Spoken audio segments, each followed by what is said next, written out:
So let's look at your examples. The first example says, in an experiment, an 8-sided dice is tossed. A asks, write down the sample space for this experiment.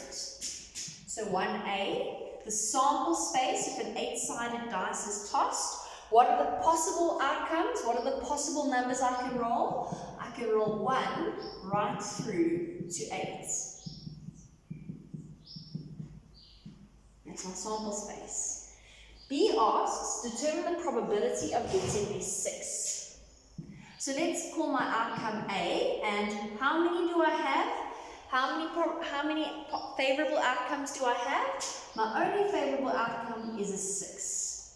So the probability of rolling a 6, the probability of my event A, is 1 favorable outcome out of the possible 8 possible outcomes, which is 0,125 if it was decimal, or 12,5%. Unless we specify, you do not have to give us all 3 versions of your probability. You can give us any one of the 3. I'm just showing you all 3, unless we specified. Question C says, determine the probability of getting an odd number.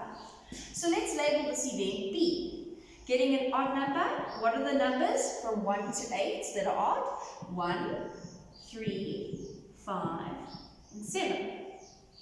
So the probability of getting an odd number, my event B that I've labeled, would be 4 favorable outcomes, those are my favorable outcomes, over my 8 possible outcomes.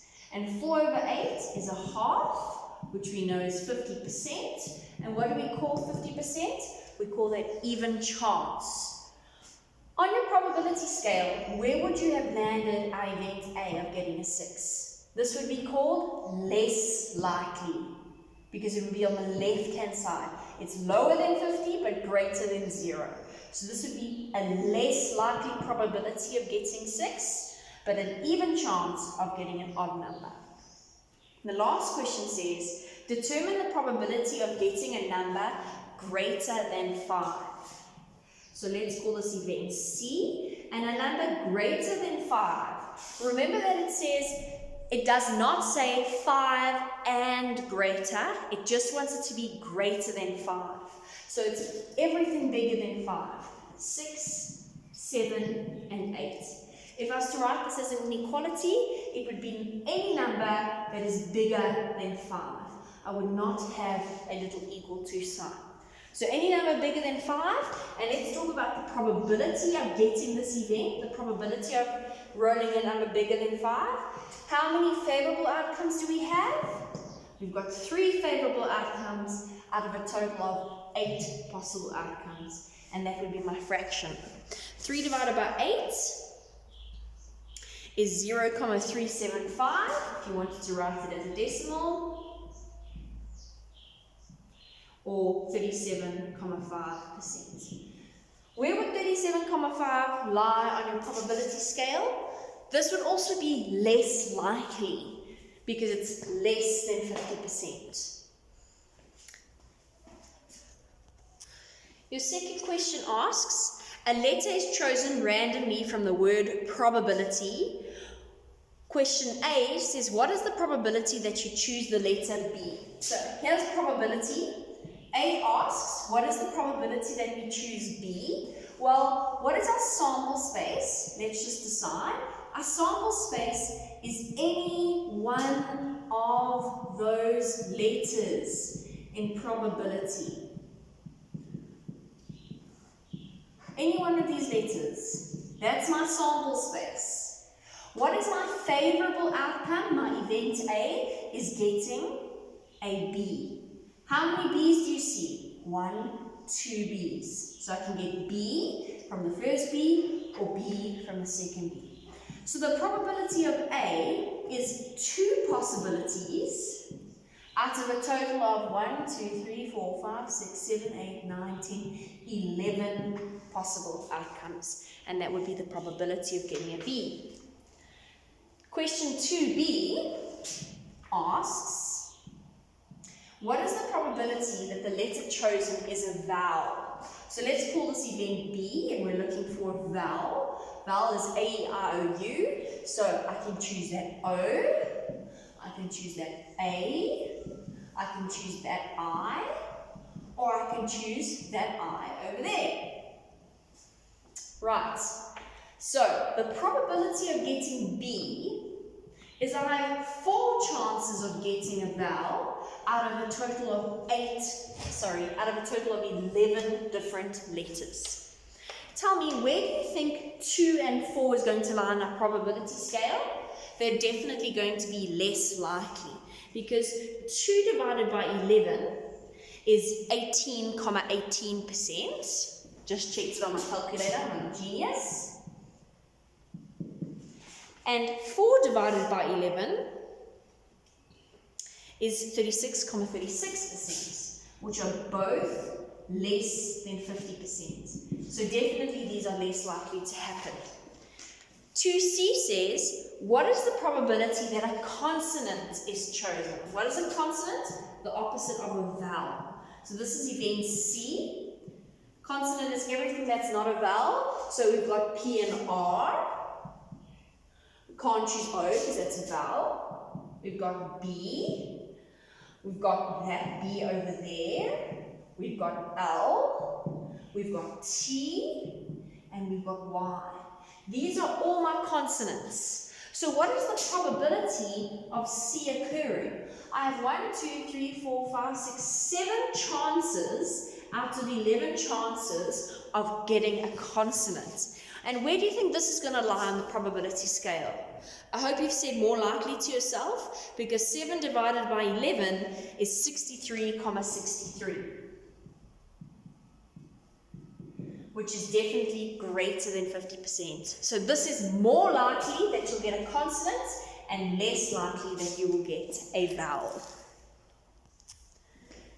Your third example says a random card is drawn from a fair pack of playing cards. So what is a fair pack of playing cards? We have diamonds, hearts, spades, and clubs. So a diamond, a heart, which are both red. We've got spades. The one looks like a tree. And we've got clubs, and the other one looks like an upside down heart thing. I don't know. Which are black. And in each of these, there are 13 cards. 1, 2, 3, 4, 5, 6, 7, 8, 9, 10, as well as, not a 1, but rather ace, queen, jack, and king. So each of these sets have 13 cards. 1, 2, 3, 4, 5, 6, 7, 8, 9, 10, 11, 12, 13. So we've got 13 cards there, we've got 13 here, we've got 13 here, and we've got 13 here. What is the number in my sample space when I've got a fair pack of cards, which means I don't have jokers? I've got 13, and I've got 4 sets of 13.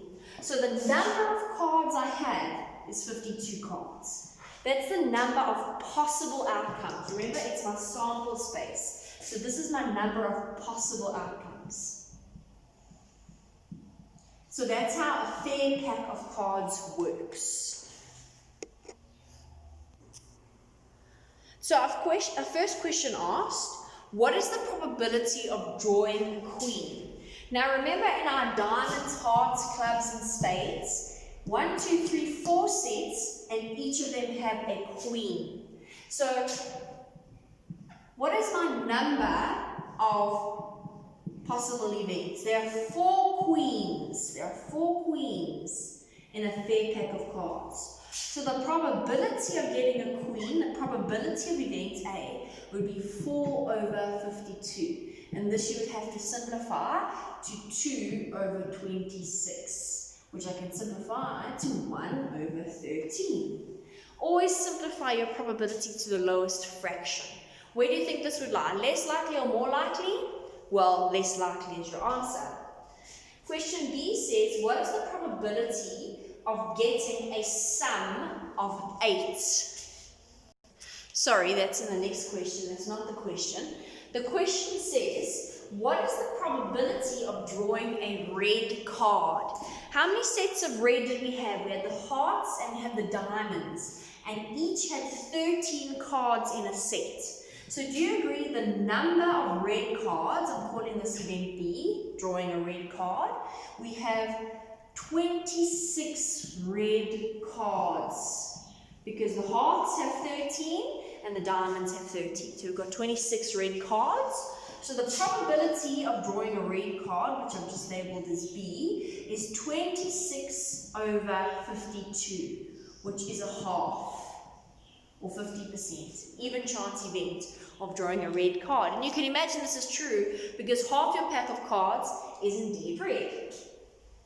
Question C says, what is the probability of drawing a black 7? Now tell me, how many black 7s are there?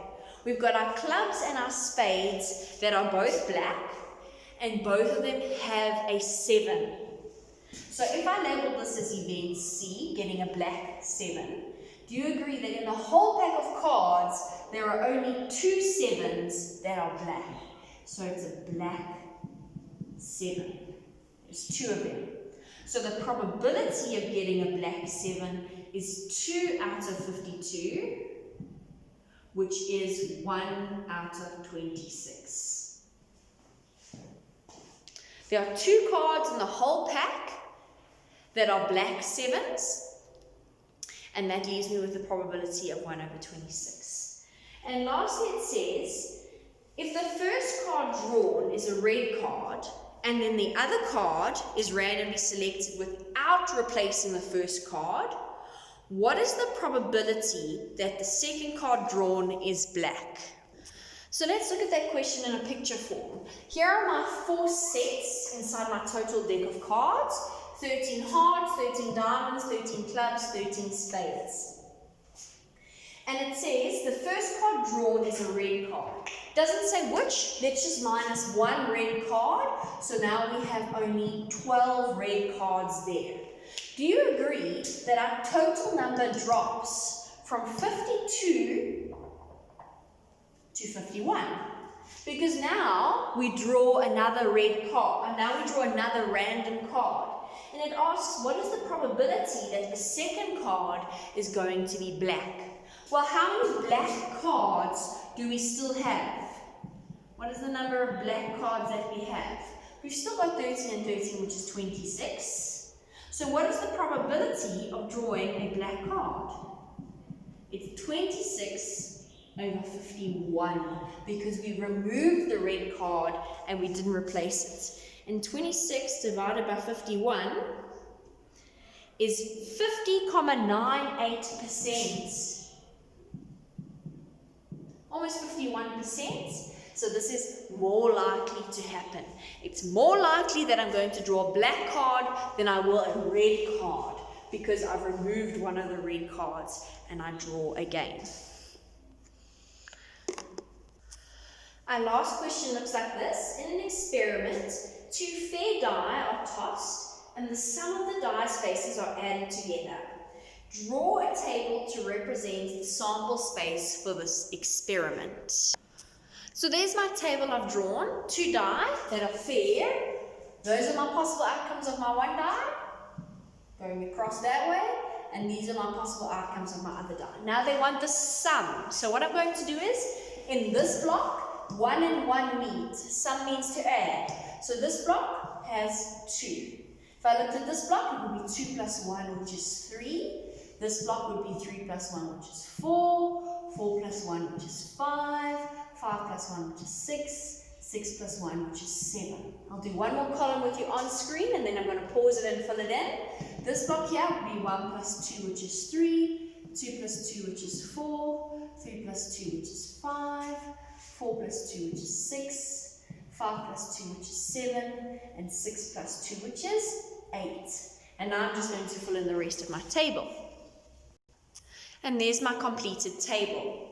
So the first question asks, draw a table to represent the sample space. So what is my number in my sample space? This is my sample space. How many possible outcomes I have? Well, I've got 6 by 6. So 6 times 6. There are 36 different sums here of numbers. So I have 36 in my sample space. That's the number that I have in my sample space. Question B says, what is the probability of getting 8? So, number of 8s, let's count. 1, 2, 3, 4, 5. There are 5 8s. So the probability of getting 8 is 5, because there are 5 8s, out of a possible 36. And do you think this is going to be more or less likely?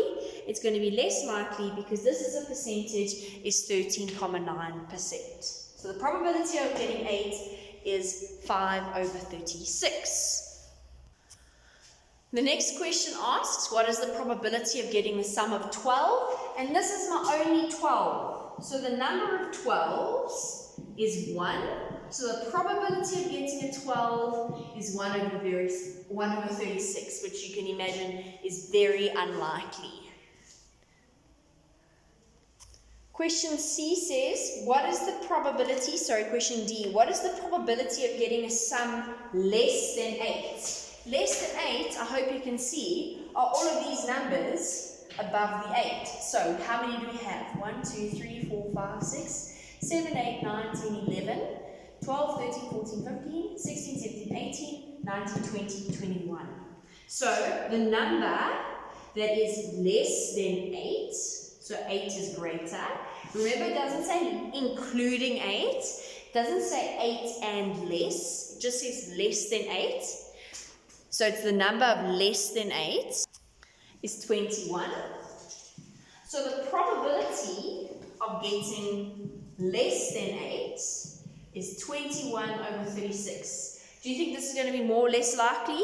It's definitely going to be more likely because 21 is more than halfway of 36 and it's 58.3%. So this is more likely to happen, to get a number less than 8.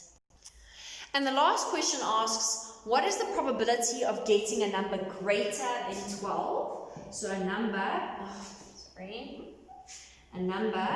that is greater than 12. So 12 is smaller. How many numbers do you see bigger than 12? No, 12 is the biggest number you can get. So there are 0 numbers that are greater than 12.